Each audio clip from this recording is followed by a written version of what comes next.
श्री सिद्धगुहा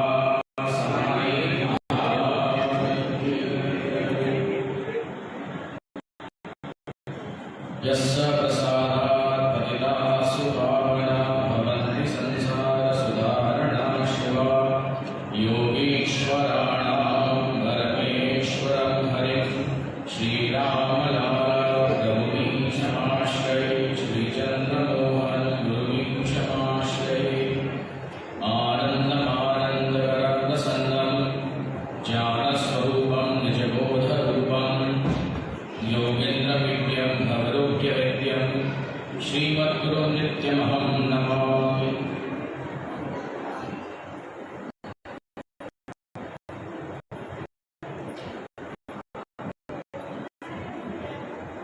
गुरु गीता का पाठ अभी किया गया। गुरु गीता में एक श्लोक आता है, गुरु कृपा प्रसादेन ब्रह्मा विष्णु महेश्वर सामर्थ्यम तत्प्रसादेन केवलम गुरु सेवया।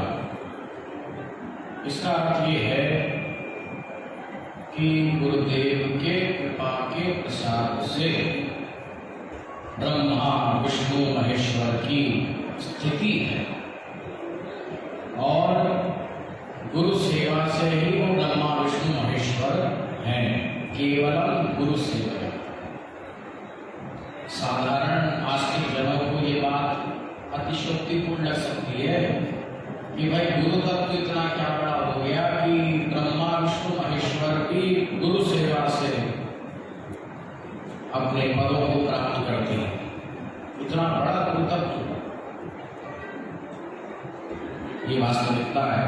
हर कोई व्यक्ति इस बात को नहीं समझ सकता। सद्गुरु तत्व ही परम तत्व है, भगवत तत्व से भी बड़ा सद्गुरु तत्व है, ईश्वर तत्व से भी बड़ा सद्गुरु तत्व है। कैसे? हजारों जो महायोगी हिमालय में समाधिस्थ बैठे हैं वो पूर्ण हैं, पूर्णत्व को प्राप्त हैं, कैवल्य को प्राप्त हैं, असंप्रज्ञात समाधि में रहने वाले महायोगी हैं, और वे सब सद्गुरु नहीं। पूर्णत्व को प्राप्त होने के बाद भी सद्गुरु तत्व प्रकाशित हो जाए ये आवश्यक नहीं। सद्गुरु तत्व तो उन पूर्ण योगियों में भी किसी विरले महायोगी में ही प्रकाशित हुआ करता है। अब श्रीमद् भागवत में एक कथा आती है। कथानक इस प्रकार से है कि एक बार और उस वेद पाठी ब्राह्मण के शिशु का देहांत हो गया, बालक मर गया। उसके शरीर को लेकर के वो द्वारिका में भगवान के महल के बाहर, द्वार के बाहर शिशु को उसने रख दिया और भगवान को बड़ा अपशब्द कहने लगा। उसने कहा कि जो राजा विषयी होता है और जो कामी होता है उसके प्रजा पर कष्ट आया करते हैं, तो राजा के पाप का फल प्रजा को भी भोगना पड़ता है। इसके जो हमारे अंदर मारे में दोष होंगे, इसके लिए शिशु का मृत्यु हुई। ऐसा भगवान पर उसने आक्षेप लगाया। भगवान तो पूर्ण काम है, उन्होंने कोई उत्तर नहीं दिया। अगले वर्ष फिर ऐसे हुआ, फिर उसके बालक, दूसरा बालक उसके हुआ, उसकी मृत्यु हो गई। उसको भी वो लेकर के आया, उसके शव को वहां भगवान के यहाँ रख गया, उसको गाली गलौज करके चला गया। 9 बार ऐसा हुआ। 9 बार जब ऐसा हुआ, 8 बार ऐसा हुआ, 9वीं बार जब उसके बालक की, नवजात शिशु की मृत्यु हुई। कि मैं भागवत में से बोल रहा हूँ, भागवताचार्य लोग इस प्रसंग को छोड़ देते हैं। तो अर्जुन वहां उपस्थित थे। अर्जुन ने उस ब्राह्मण के आर्त शब्दों को सुना और अर्जुन ने कहा कि द्वारिका के क्षत्रियों को धिक्कार है। ऐसा लगता है कि ये यज्ञ की दीक्षा लेकर के सत्र में बैठे हैं, ये क्षत्रिय ये क्षत्र बंधु है। ऐसा था, क्षत्र बंधु ब्रह्म बंधु उस समय की गाली होती थी।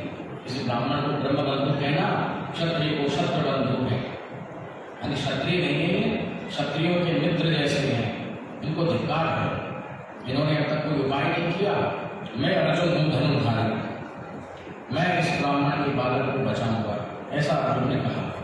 उस ब्राह्मण ने कहा कि भाई जब योगेश्वर भगवान कृष्ण, सात्यकी और तमाम क्या नाम द्वारिका के बड़े बड़े वीर कुछ नहीं कर पाए, तो अर्जुन तुम क्या कर लोगे? अर्जुन ने कहा कि आप जानते नहीं हैं, मैं इंद्रपुत्र गांडीवधारी अर्जुन, मैं सब कुछ कर सकता हूँ।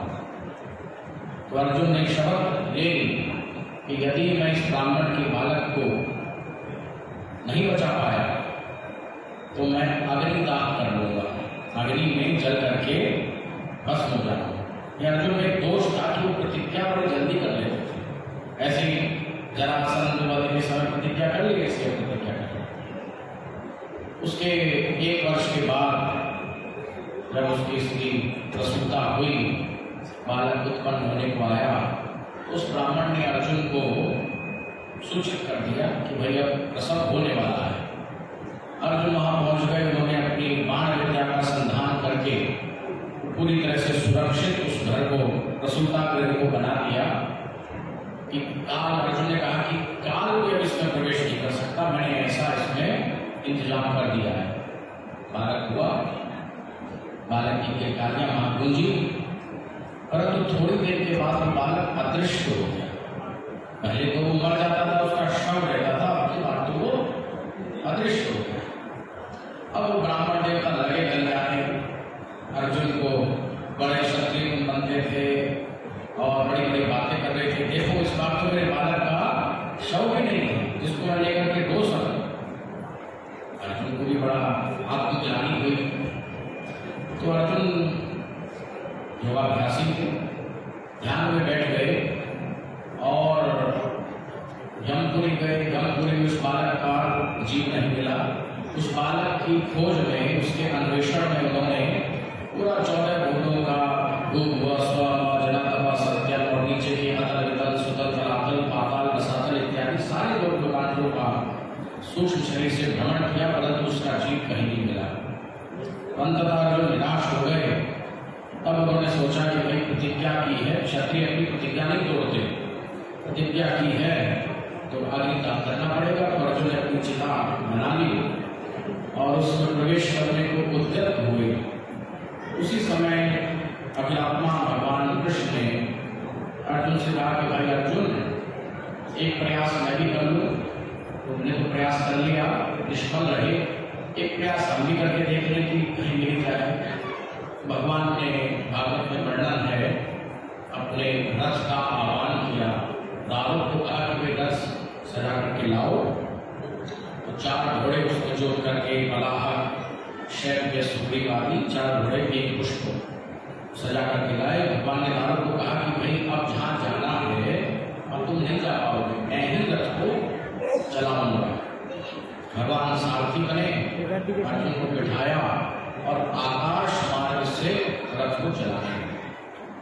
अनेक लोग लोकांतर निकलते चले गए। अंत में एक ऐसे स्थान पर पहुंचे जहां अंधकार ही अंधकार था। उस पूर्ण अंधकार में